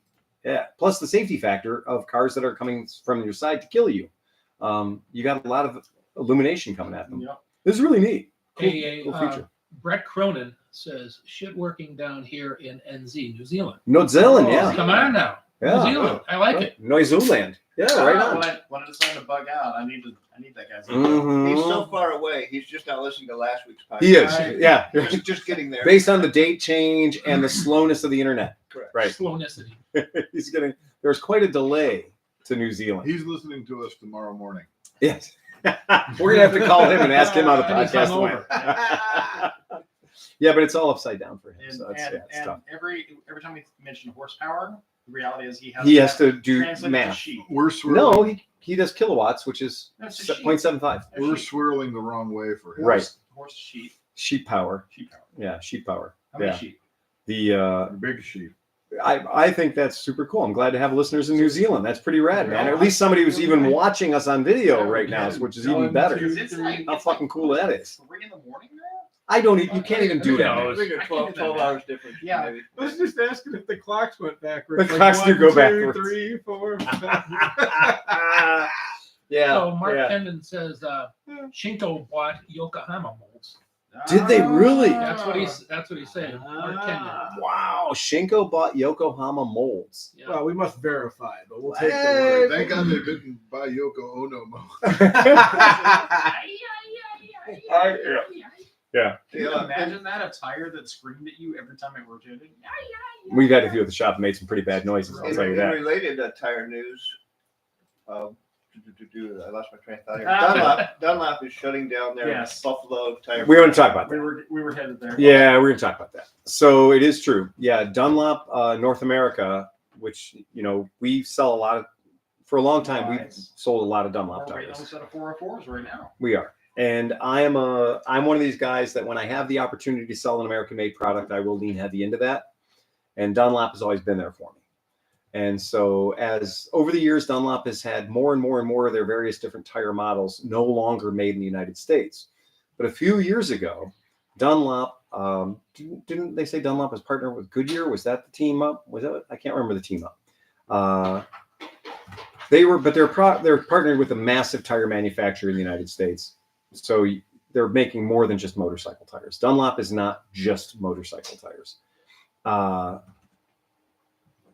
But the fact that they had a lot of their models and a lot of their model tires in the motorcycle industry were made in the USA. And sometimes it would surprise me. I'd order a tire in that was budget priced. I'd pull the tire out of the box and holy shit, it says made in America on it. That's kind of a nice surprise. Especially when their pricing on the pricing on their tires was usually pretty friendly, right? The Dunlop, really what we were dealing with, the Dunlops weren't any more expensive than a lot of their Slovenian Because there's no tariff. or they're Taiwan competitors, And if I'm right? not mistaken, Harley Davidson's the tires that are always marked Harley Davidson on the side. I thought those were Dunlops. They are. too. Yep. And there's a trick with that. I can help you guys break down the code. So if you're looking at a Harley Davidson tire and it's branded Harley Davidson on the side, then that tire is going to be a made in America. If it's Dunlop, it's going to be a made in America Dunlop. Now, Harley Davidson does also sell tires that are branded and that are Metzlers. And so you can buy them as Metzlers as well. OEM Harley Davidsons do come. They'll come with Metzlers. They'll come with Dunlops. If you're buying the Eagle brand, if you're buying the Shield Harley Davidson tire, then we can order them for you through Drag Specialties. And they're not that much more expensive. It's $20 to go with a made in America tire. And that's pretty cool. For your metric cruisers and stuff like that, they make a tire called the American Elite. And what we thought was hilarious was when the battleship of bikes that was the Moto Guzzi California 1400 came to the United States for all the way from fucking Italy, tested in Australia for who knows how long, right? Heat cycle tested and all this horrible stuff that they did to that motorcycle because Moto Guzzi didn't want to have any egg on their face when the thing came out, Cybertruck. And they wanted to produce a product that was going to be usable and operable by the consumer right out of the box. And this thing shows up, and I go over and look at one of the prototype ones that we had in the California Training Center, And I walk up to it and I was like, that son of a bitch has got American tires on it. And I thought, well, that's something. And they said, well, for the tire size that Moto Guzzi mandated the bike had, the tire size that they said they wanted this giant fucking motorcycle, 1400cc V twin, the only tire company that made that tire that they could lay their hands on was Dunlop. And the tire is actually called the Dunlop American Elite. And the thing about that tire is that tire has some built-in warranty to it. So when you buy American Elites, you're going to spend a little bit more money. But that tire has a replacement warranty from the factory that you can't not buy. It's just part of buying that tire. And they do stand behind those tires. We've had some customers. Are they?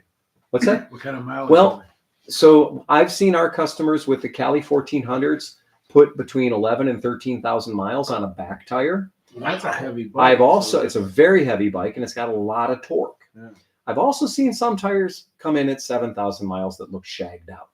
Sport mode can be a bit addictive.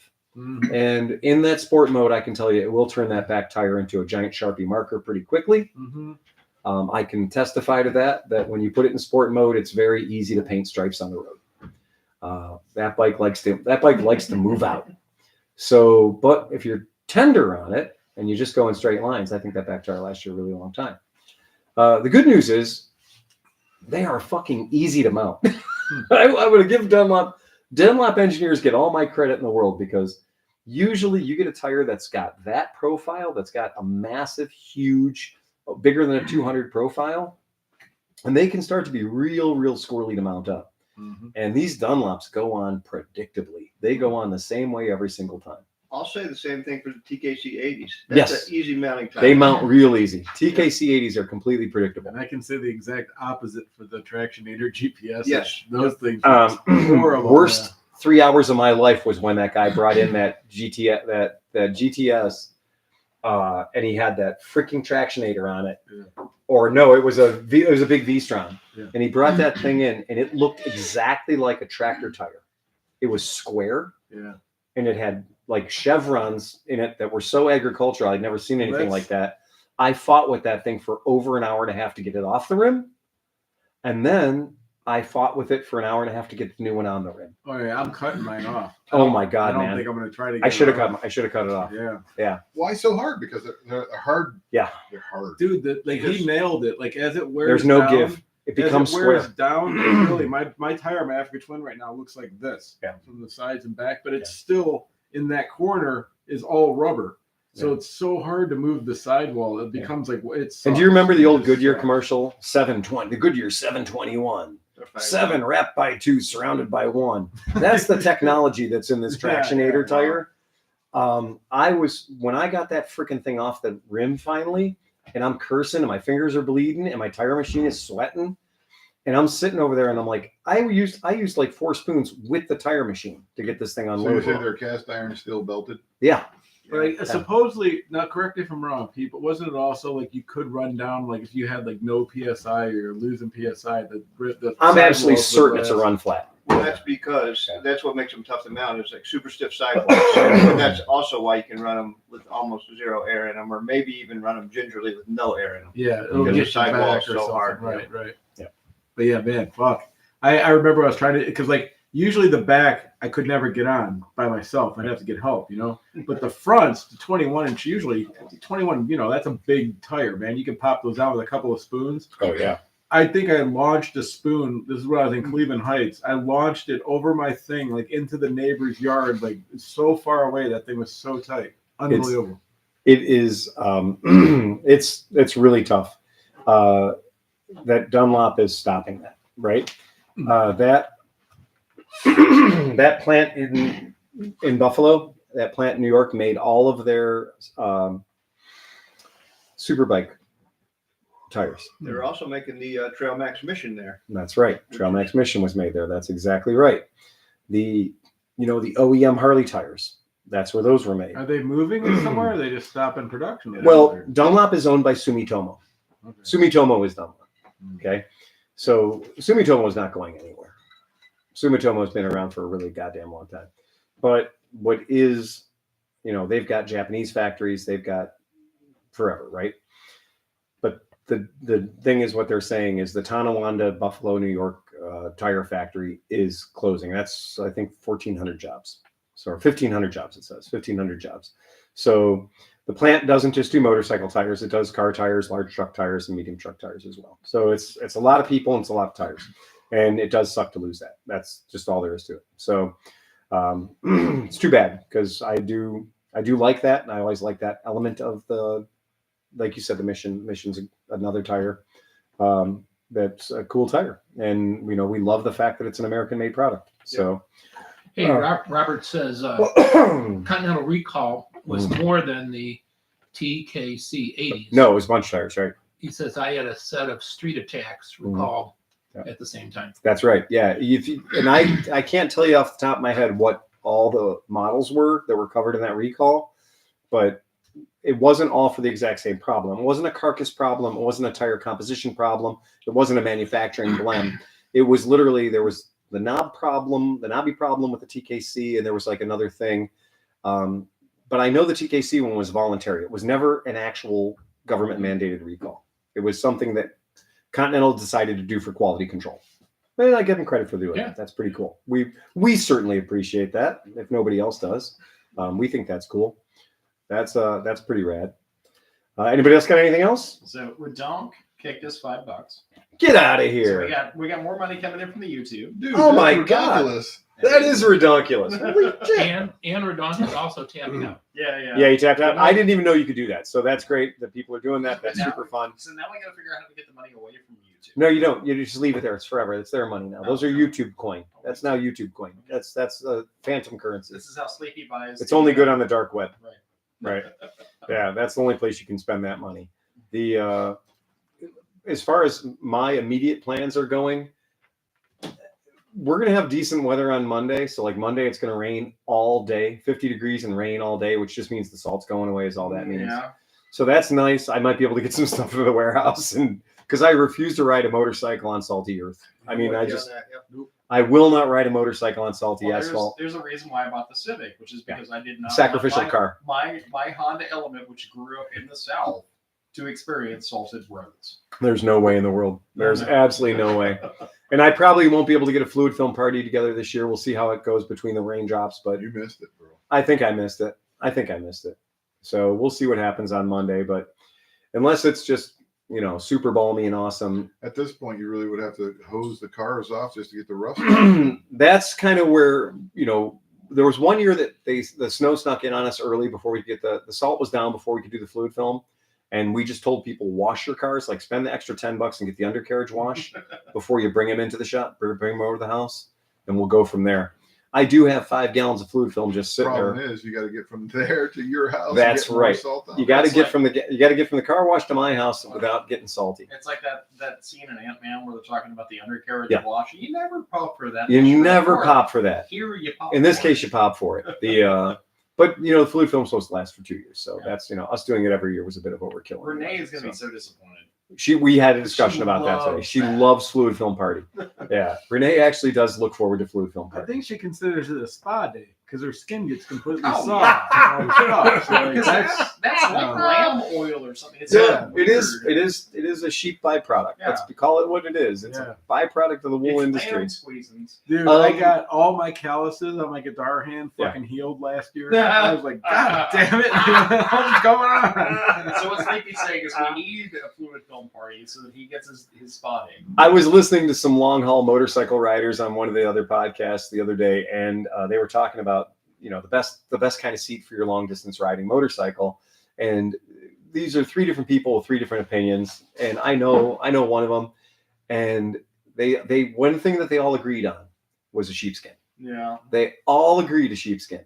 And then I heard the thing was, but you got to be careful, because if your sheepskin has been washed, if it's a clean sheepskin, then it has no lanolin in it. Yeah. And so then it will not repel any moisture. When the rain hits it, it will turn into a 20-pound sponge. Yep. So if you have a natural sheepskin, our New Zealand listener will know all about this. Right. But if you have a natural sheepskin that has the actual lanolin still in it, water will not stick to it, but it smells like ass. Yeah. Especially smells like ass for the first several weeks. Well, when I got that new truck, I was like, first thing I'm going to do, I didn't spend extra money on the truck. I got the base model truck, so it has the plastic seats. So I was like, can't live with this. Literally hit the brakes, slide under the dashboard. It's not safe. So I spent the money and got the New Zealand sheepskin seat covers, right? So I bought those, spent the extra couple of bucks because they are fucking nice.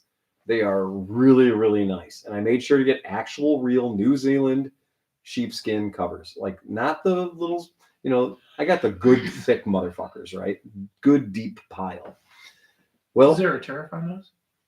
ooh, I don't know how we feel about, I don't know how Donald Trump feels about New Zealand sheep. I'm not sure Donald Trump knows New Zealand exists. Okay. Also true, but long and short of it is this: when I got them and I opened up the package, they didn't smell like lanolin, and I was saddened. I was sad that they didn't smell like lanolin. I was sad they didn't smell like sheep. But then I thought, well, they're going to be inside my truck. I was about to say, did you want your inside of your truck smelling like sheep? They all do anyway because of the fluid film. That's Right, just part of being around our stuff. But then I realized, I was like, no, it's okay. It's inside the truck. They're never going to get wet. It's going to be fine. But all those long distance touring riders all said the same thing. If you have the sheepskin seat cover, you now don't need to pack a pillow. Oh no, that ain't happening. That's like putting your face in your own ass. All night. Just breathing your ass. I was wondering if Pete was going to wake up on that one. Like straight up ass. Oh, no way, man. That is gross. Of the group of us, Pete's going to be the one to give us advice on long distance riding. Things don't bother me have a very much, sheepskin. but that's Right. pretty fucking nasty, man. You better be a charcoal filtered sheepskin. Dude, I mean, if you've done 8 or 9 hours in a day, you Yeah. know what's under your ass is going through. Oh, I wouldn't. I don't I would wanna not put use that the anywhere sheepskin seat near covers my in my fucking F-150 face. as Yeah. pillows. No. No way, no how. Welcome to Pink Eye. I did use my Airhawk as a pillow on one of my cross country trips. I did use the Airhawk as a pillow. I wrapped my sweatshirt I'd around use it. a cinder block before I'd use my seat pad.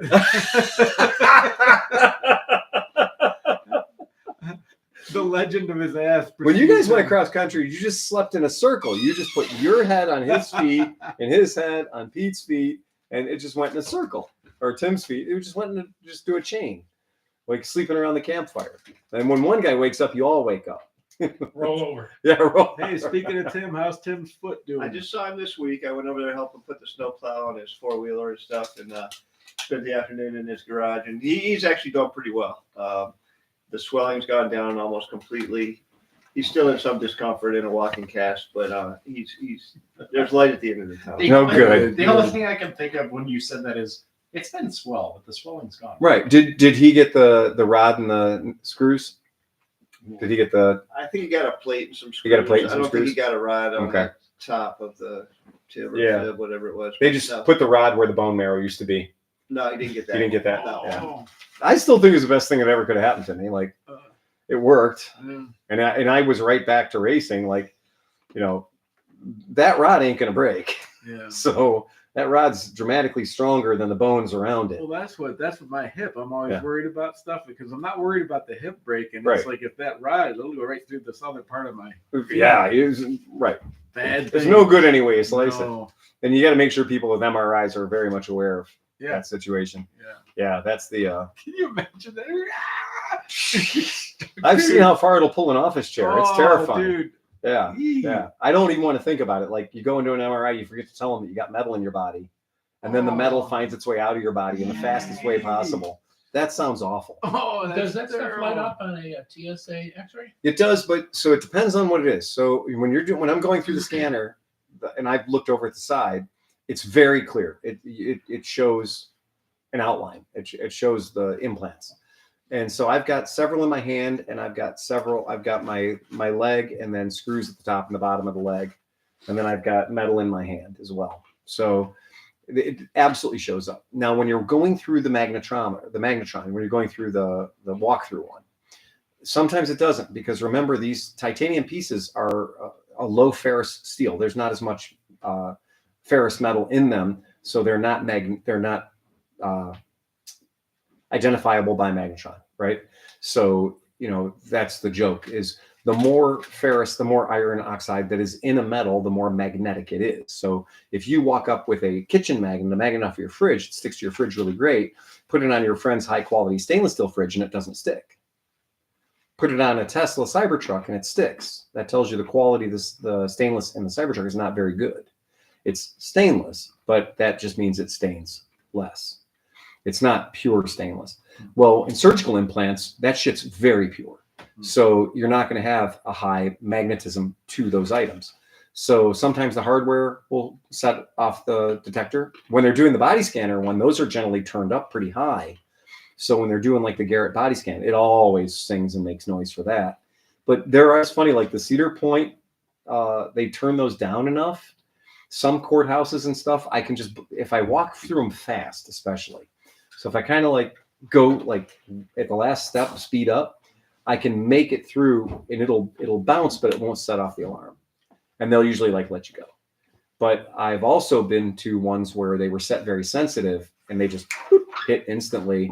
And if you ever go through one of those and you look at the side of the machine, there's a little LED readout that shows in what area of the scan it picked up the magnetic material or the ferrous material. So it's funny when you watch the people going in front of you and you see the lady going through and you know she's going to fuck your line up because she's got a necklace on and some earrings because she just doesn't know how to fly, right? And you see her go through and you watch the little lights on the side and it'll light up right by her skull. And you're like, well, that's the necklace and the thing. And they might stop her for it, or they might just go, this dingbat didn't know to take off her jewelry, right? See a guy go through and he's wearing a big watch and it sets it off. You know, that little telltale on the side tells the operator and the people around roughly where that alarm went off, so that you don't have to be like, you know, you can see the metals in the guy's ankle. You're not going to be patting them down in his shoulders and head area kind of thing. Just gives you a little heads up. The scatter scanners, those things are wild because when I go in those, I always kind of hang back and look. And after you exit it, your display is still up on the screen. And it's not clear. It's not like you can, you know, read the tattoos or anything.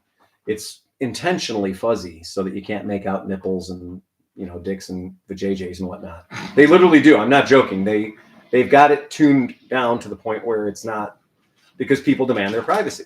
So speaking of privacy, I have a question for you guys, man. Yeah. So this last night I went and saw that show with my family, right? Whatever. But I was walking by this booth, like where they had the sound and everything. Yeah. And then they had this like security guy standing there, and there was a giant TV about that size, and it had multiple screens for like security screens. Sure. Right? The bottom one, kind of was like a camera overlooking the entire audience, the whole walking audience through. And as people were walking and sitting there, it would pick everybody up with green circles and follow them until they went out of the frame of every single person. Right. I'm like, what the fuck? Like, what are they doing? Like, it's like every single person was getting a square and would follow them, and like data was getting pulled up as they were walking through. We have, I mean, if you have a good home camera system, like a Blink system like I have, you can set it for human detection. And when you set it for human detection, then when it detects human-shaped objects, it puts a little green circle around them, and it follows them, it tracks them. And so it doesn't track, you know, it doesn't track the car driving by, but it does track the human walking through your front yard. So it ignores the car, but it puts a little green circle around the human, and it tracks the human. Well, obviously there'd be humans walking in the theater, but Well, okay, well, that's just weird. Yeah. That was freaking me out. I'm like, is there somebody like monitoring shit around here? Yeah, well, it's probably just the overall thing, and they've got human detection set on in case somebody's going to slip behind one of the curtains or something in the dark, you know. Well, because people do a lot of weird stuff in the dark, man. Did you ever let your friends into the movie theater? I guess there is that. I just didn't think of You never let your friends in the movie theater? You bought a ticket and you went back to the back doors of the theater, the emergency exits, opened them up, let your buddies come in? Was that just my thing? Wow. Okay. No, we did that. Yeah, you did that. Right, exactly. You didn't do it when the lights were on. Right. You waited until the lights went out. When the lights went out, you kind of just snuck up front. You watched the usher go up the aisle. When he went up the aisle, you went out the back and you popped the door on the back and hoped there wasn't an alarm on it. We looked around. If there wasn't an alarm thing on it, we'd open the door. 5 of our buddies would rush in, and then we'd filter back into the cinema, back into the theater, having only one person paid for their $2 ticket. So what did Congressman Boebert do in the dark in the theater? Well, that's different. That's called a handy. Oh, okay. Yeah. Okay. She was quite handy with things. Or they were handsy, I guess. That was it. What was that The Book of Mormon? Beetlejuice. Was it Beetlejuice? Beetlejuice, huh? I mean, we weren't going to get political, but if we're going to get political, Well, no, I mean, No, we're not I'm getting just not political. even trying to get political. I'm just saying there's been a lot of Right. romantic things in life. I've seen a lot of erotic stuff. oh, yeah. And I'm going to say Beetlejuice never made me want to whip it out. I don't know, man. That snake tongue. You All hate right. sandworms. I hate them too. Sandworms. Moving along. Moving right along. So that's about it. We're getting ready to go to the AIM Expo, not real soon, but we do have plans. And we are planning on attending the AIM Expo, following it up with the one show, because why not? They're the same fucking weekend, Because- and it's Vegas after And all. since they talked about this for the West Coast, if you were in Vegas and you want to put up a bunch of assholes, I mean, Yeah. And the week before that week is the Cincy show. I don't think we're gonna. That's be able to right, go to Garage that. Brood. Garage Brood is Oh that my week. God, you're right. I yeah. just got the letter for Garage Brood.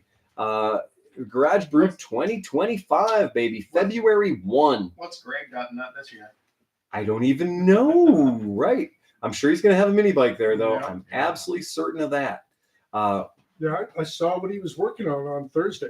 Oh, you did? You have a Yeah. sneak peek? Yeah. Interesting. We had a great got time. We got a comment. We do? Go What ahead. up, Big Bongs? Knack is here. Knock? Knock. Fuck knock. Fuck knock. Hope you all had a good dead bird day. Yes, we did have we had a very good. Since did you dead- get a tofurkey? Yeah, no, we did good. Man. Did you have a tofurkey? Yeah, we always get like a couple different roasts. Like that. Nice. Yeah. Cool. That's pretty rad. I got into making like the yams, though. That's my thing. Oh, you I like did? making yams. You need to try the roast Beth Yep. I got a Yes. bag for you. or the lobster. The lobster.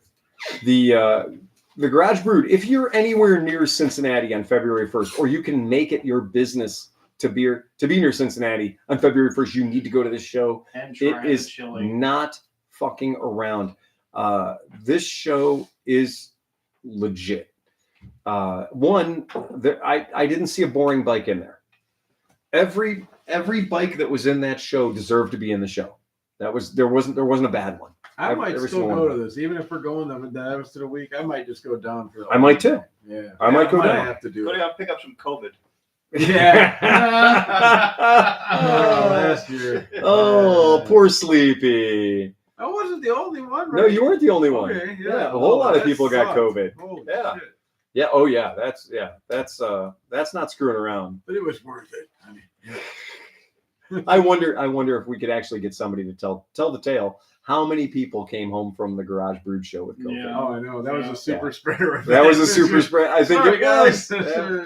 I think it was a super spreader event because the AIM Expo is the 5th through the 7th, so it's a short 4 days between the two. But airplanes fly there, Yeah. right? It's going to take us longer to drive to Cincinnati than it's going to take us to fly to Vegas. You know, but this is what happens when you get the unwashed together. See? Yes, it is. Well, It is. It's absolutely true. As the saying goes, Vegas, baby. I'm going to be I swore a few years ago, I was like, fuck it, I'm never going back to Vegas. And then the Misfits went out to Vegas, so I was like, well, I feel compelled to go out to Vegas because those are my people. And a flight was $79. Well, there's still hotel pools that are to be tested. I thought there was Not there's a in whole- fucking February. So if you pull up your smart device right now no. and type in Las Vegas pools open in February, and you will Yeah. learn that there are no Las Vegas pools open in February. Because what happens at 6:04 p.m. In the winter? Yeah. Because when I was in AIM Expo last year and I had to make the schlep between my hotel and the convention center, I developed like level 3 nipple frostbite walking in the 52 mile an hour windstorm that is Vegas in 42 degree ambient temperature. Dude, I was shooting out there when I was doing the blaster stuff. We were doing the desert race, the stadium truck racer. Yeah. And then we took the one dude out to the middle of the Red Rock deserts out there, whatever, to do this sunset shot of him, like time lapse with the thing setting behind him. And so like I'm in fucking jeans and a t-shirt, like just sitting there. We're doing all this, and like it's like 90 degrees. Oh yeah. and the sun goes down, and I'm like, see, it's not that bad. It was like delayed by 5 minutes. Yep. And then 5 minutes later, a little colder. Like 10 minutes later, it's like 34 The heat degrees. just escapes the earth in a it's hurry. Insane how I was cold it out there gets, last man. year, and I went to a spot, and I was like, this is great. I'm going to sit down here at this patio and have a cocktail. Yeah. And I sat down. It was like a beautiful, balmy 54 degrees. Yep. And by the time I was done having my drink, this guy goes, look, it's snowing. Mhm. And I was like, the bullshit. This is Vegas. It's snowing. Yeah, And it's it was snowing. snowing. And, so don't just bring your jams and your flippy floppies. It is Las Vegas, but it is the desert. It will get chilly. It will get chilly. It's not going to be snow. You're going to be leaving the snow at home probably, but it is chilly. And AIM Expo, I will not oversell it. Do not go in there thinking it's going to be bigger than the last international motorcycle show you went to when they used to do those. And you'd go into the one at Minneapolis, you go to one in Cleveland, you'd be like, man, this is too much shit to see in one day. Mhm. And the AIM Expo is not too much shit to see in one day. I really miss the bike shows, man. I think we all do. I Yeah. think we all do. The AIM Expo is a little bit of an homage to that. But if you stop at every booth and take a good look at every booth, you'll be in there for about 6 hours. And on top of that, you get to ride the Hyperloop. But I mean, like, I can't believe that they really killed the shows. Like, that was like for all the people that live in the north, when you can't ride, it was like the oasis to go and see all the people you hadn't seen for a couple of months, and you see all the stuff. And That's what I was about to say with the Garage Brute show. It falls at a perfect time. It does. Yeah. Yeah. Yeah. And we were fortunate that when the IMS shows were alive and well, that the Cleveland show was in the dead of winter. Yes, it Because, was. the season was like months long, and some places got it in the fall, some people got it later in the spring, but it fell here in the dead of winter, and it was just a nice spacer. Yeah, just I planned. gave you hope. I worked Is it the playoff? I worked that What's going on? International Motorcycle Show circuit a couple of That's my years, sleep alarm. and I would do all 16. I would do all the shows all over America, and it always killed me because I'd always been to the Cleveland show, obviously, right? And then I would go and I'd go to like a Dallas show, and I was like, it's, the weather's great, it's sun's shining, birds are chirping, People riding. and to I'm the like, show. yeah, man, this place is going to be packed. Crickets, because people got other shit to do.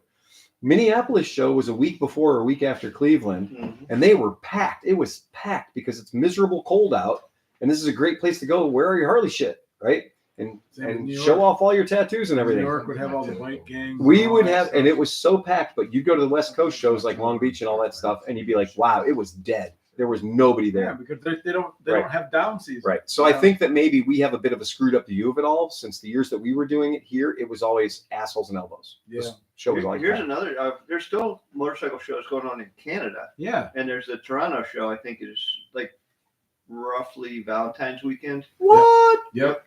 January 29th, Mika Motorcycles Where's that? on TV. Oh, whoa. So if you need to buy $10,000 Vietnamese Vespa, No. Mecum has got you covered. I got 80,000 to buy a fake Kawasaki. To buy a fake Oh, Kawasaki God. KZ9, right? Yeah, that's it. You look A at that Z1R. thing, and the Kawasaki logo goes backwards, and you're like, you know what? It's- I'm going to spend 80 grand on that on an H. Merritt said it today. Merritt's like, we're going to have a tough time over the, what I've noticed, we have to change our approach at the shop because she's in the shop on Saturdays. She gets to talk to customers. She gets to be around. And she did today. She was like, she goes, she works in education. And so everything she looks at, she's like, okay, what could education have done differently 30 years ago to prevented that guy being the way he is right now today? Right. That's how she looks at the world. Like, where did we fuck up as educators? How can we save the next generation from that? What can we do to stop it now before it starts? And today at the shop, after somebody was in the shop, she said, she kind of went, you know what? We all have to work a lot harder. We have to work just a lot harder. And I agree. I think that one of the biggest things that is hurting our industry is that people aren't getting out and doing and learning. You learn by experience. You learn by doing stuff. Well, check this out. So like I thought this was kind of funny. So like all the YouTube motorcycle channels that are like kind of about, the kids are probably 20 years younger than us, right? They're 30-ish. Yeah. And all those guys. I think they're all finding vintage bikes. Like that Bikes and Beards dude went and bought a whole thing of Japanese bikes, and he's going through it. It's like RG 250s and all this right. stuff. And like they're getting excited. Then you see another guy and he's like, I bought this crazy vintage 4-cylinder CB or 350, and they're all freaking out about it. And I'm like, oh my God, they're finding this stuff. Like, oh, good. No, they're literally finding our cast-offs at this point. Yeah. And it's crazy. a guy came into the shop the other day and was asking for all kinds of support on a 1972 Honda CB750. Yeah. And he came in and he's like, I'm going to need this and I'm going to need that. I'm going to need this and I'm that. I'm like, no motorcycle dealership has those parts. No, but do you understand how exciting this is? Because like, look, Yeah. we're all burned out. Oh yeah, we're burned Like out. I'm done trying to chase carburetors and things like that. Yeah. It's kind of neat that like these kids with energy are getting into it again. Yeah, this is like a 40-year-old kind of guy. a caretaking kind of like, you know, Okay. We're gonna approach this because this is where we're at. Yeah, that's where we If live. you're an 18 to 35-year-old that's suddenly gone, you know what I really love? Single cam CB750s. Yeah. And you want to know how to work on them? Yeah. Show up at the fucking shop tomorrow with your fucking toolkit. Right. And we're gonna talk. Right. Or Because- show up at Skidmark, right? No, Show up at Skidmark. no. I need a Patsy. Oh, Yeah, you dude, need, don't make you need a fun. shop monkey. I need a shop monkey. You need a shop monkey. That's right. Look what he's We do doing, need a shop man. monkey. Look what he's doing. We need a shop monkey. There's no credible young people that can work on bikes. Then you get kids that are getting interested, and he's like, "Oh, you No, what he's saying is If come into the you are shop. fired And I up, like what he's saying. You are Because if you're fired fired up. up, report to your local motorcycle shop. I will Because teach you. I promise you, that's how I got started. Oh yeah, I want some impressionable young person. Yeah. I don't give a shit who you are. Yeah. Show up with your fucking toolkit Monday morning. Oh, I was will drooling get on the you. guys at H&H Cycle on Vine Street, Oh, man. yeah. I mean, that's Dude, I have always told people they didn't have to pay me. because Harris is a good example. I drooled on Phil. Harris showed up to work and he was very eager, but he was very apprehensive about talking to me and asking me questions because I'm a very sullen, very surly kind of guy because in New Orleans I'm kind of an asshole. But the reality is that if you ask me a question, I will give you the honest answer. I will tell you how to fix it. So if you are an impressionable young person who wants to learn, What if it ain't broke? if you're an impressionable old person that wants to know how to work on a fucking motorcycle, Oh, it's broke. show the fuck up. It's broke. That idea of the Mecum, the finding the lost classics. When we see that stuff, we're burned on it because we owned that bike 20 years ago, right? We owned that bike 20 years ago, and we sold that bike for $4,000. And so we get really, really upset when we see a bike sell for $50,000, right? And so it does. It chaps our ass when we see that, and that makes perfect sense. But that's just old man syndrome. That's just FUD syndrome. That's all it is, and that's what we're doing. If we have a right to do it, that's fine. Well, there's timber. So one of the listeners says, Tom, I'll shop monkey for you to work on my dad's 81 KZ 1300 that hasn't run in 30 years. Let's go over there. Well, I mean, you gotta talk to hey, Phil. good news is it has only one fuel injector. Yeah. The bad news is it has 6 cylinders. Well, the KZ 1300 has 3 2-barrels. Oh, it's 3 2-barrels. You're right. You're right. Unless it's the Voyager. Then No, it it's might have KZ 1300. I'm sure, right? Because then it runs 3 2s, right? 3 2s. 3 2-barrels. But it is fuel injected. Okay. Yeah, it is. Yeah. Well, they Yeah. somewhere. I mean, if it's a KZ 1300 plain Jane, it's 3 2-barrel carburetors. If it's a Voyager, That's right. Those were fuel injected. Those were fuel injected. You're absolutely right. And then there's the Beechers yes. I burned down a Voyager. You want to talk about this? I want to talk about this. I have literally caught a Voyager on fire. So that's the only bike That I've doesn't ever burned surprise down. me. And it was a friend of mine, which is the worst part. Apparently, according to /gear.com, Kawasaki's first electronic fuel injected motorcycle was the KZ 1300 in 1980. Oh, okay. So later on. Yeah. I know. So- I read a lot of because- my neighbor has Yeah. one sitting in his garage, so I Yeah. kind of got into it a little bit, learning about them. And guys were talking about trying to take your carbureted KZ 1300 and retrofit it with the fuel injection Mm-hmm. Yeah. because they're like 79, I think, was the first year for them, and those I think have carbs. Yeah. The fuel injected version. It turns out you could have had a smaller bike. It wasn't just the 1300. I did not know this. This is news to me. That the Z1000G, Okay. the Z1000G /1, the 1980 Z1000G. Which would that have become the Voyager or the? No. Okay. Now, the Not- Voyager not, was not the Voyager. The, right. Oh, I don't know why I can't. Yeah. Concourse. Concourse. Concourse. Yeah. That was like a ZG1000 or something. Well, this is a Z1000G Yeah. See what I'm- 1 You see what I'm classic. saying? I Yeah. do. And this one's particularly is called the Z1000G1 Classic. Mhm. Was available as carbureted or for $500 more fuel injected. And the You had your choice. and the Voyager was like a X11, I think, because it was a 1200. What I know about the Voyager doesn't fit in my pocket. Boy, it's I mean, I don't know much about the Voyager. It's just I've a been four-cylinder- lucky enough to four-cylinder. miss those. 1200 count. If Yeah. you ever wanted a gold wing, Yeah. but not Oh, have a I've bike seen them. and Yeah. not have a bike Right. that sucked, But I don't know the how they Voyager built them was out. the bike you wanted. It was just a Yeah. 4-cylinder Kawasaki. Yeah. I wasn't sure how they put those out I'm there. waiting for the neighbor to die, and then I'm going to approach the widow. but- I've offered him running bikes Wow. for his non-running bike, and he just doesn't hit for it. And I don't know why I even wanted. We just Take talked that about off. this. I even told you I said I have about But at 30 any rate, bikes I that I thought, don't need. you know, he went jump for a running bike over a non-running bike. So Audio Vector says Audio Vector. KZ 1300 Mhm. were not fuel injected at all, and he says 1980 KZ 1000 Limited Mhm. was first injected, and then Mhm. he finishes up with I have both. You have them both. That's excellent. There you go. That's excellent. According to Kawasaki's webpage, the 1300 Voyagers from 84 to 89 were only fuel injected. 84. They had Mikuni fuel injection from the beginning of production. 1300 Voyagers. That's according to Kawasaki's website, which they might know. So yeah, they might have that. The other ones, Those motors have a nylon gear or a nylon sprocket like up on the top of the motor, and some people are like, don't even try to start one of those if it's been sitting for a long time. Oh, have really? to first replace that thing, take No, the valve it's- cover up or something like that. So, calling back to the earlier thing with the Atlanta guy, it's like the BMW Z4's cam timing.